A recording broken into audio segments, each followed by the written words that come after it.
All right, so an election happened. Yeah, you can do anything you set your mind to. Sometimes the right path is not the easiest one. You're gonna go far.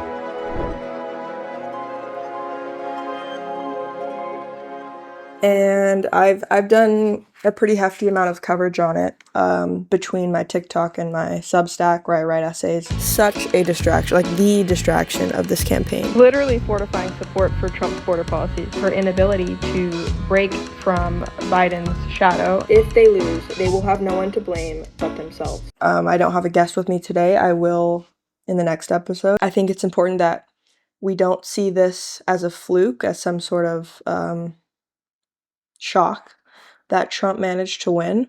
It is, to me, by all measures, a natural consequence of a fractured Democratic Party and a fractured political system.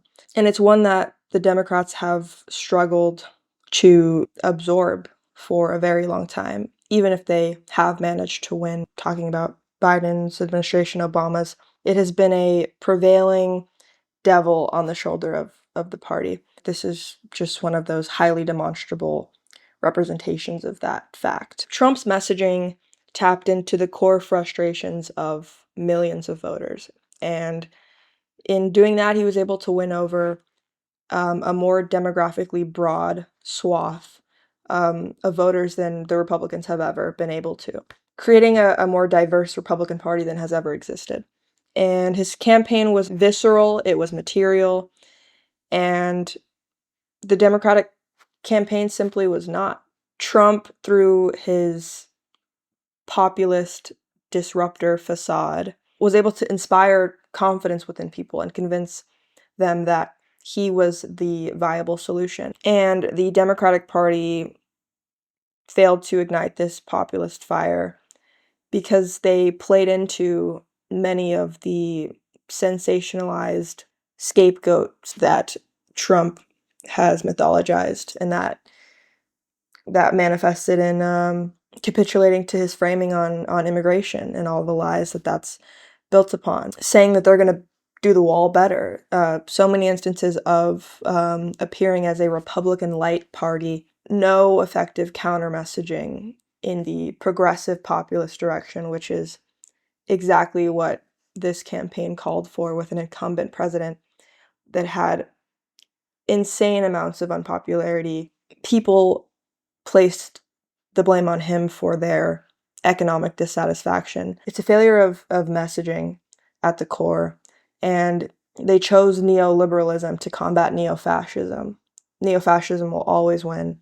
It's the more marketable alternative. It's the more concrete alternative. Progressive populism is what the Democratic Party needs. I'm going to throw up a chart right now. It's proven on so many fronts that this is what people want. This is what people are excited about. Rashida Tlaib won in her district with these exact ideals, with these exact motivations and morals.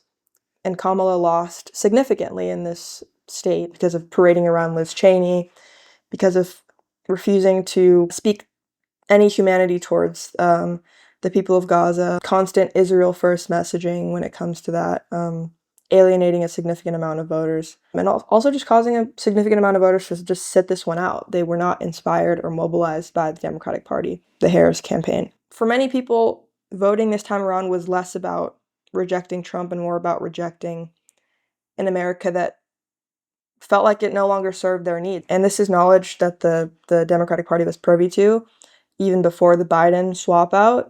They had these unfavorability ratings and these statistics relating to how people perceived their administration that could have put them in a pretty great position to have Biden step aside and present the opportunity for an actual primary where a distinct message could be formulated. But regardless of that, when Kamala Harris was handed the baton, there was an opportunity. There was the momentum. There was the funds, a significant amount of funds raised that they spent on neoliberal campaign initiatives that didn't move anybody one way or the other. They spent their time courting what they viewed as the center-right voter who would swing their direction, and none of them did.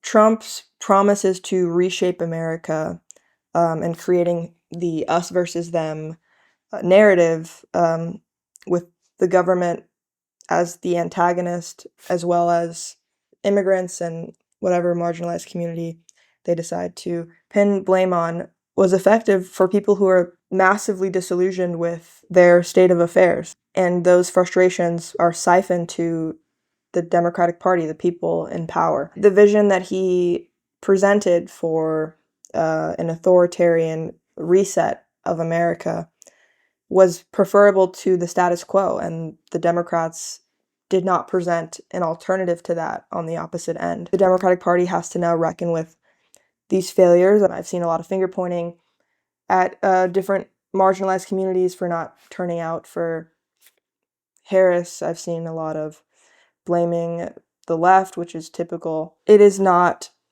material analysis. Trump's win in this case is a loud and clear demand for change. If they ever hope to reclaim a position of power in order to enact real progress and real change, they have to tackle the stark realities that people face. They have to champion the working class, regain their loyalty. They have to abandon the hollow and capitalist motivated comforts that encompass the foundations of the party.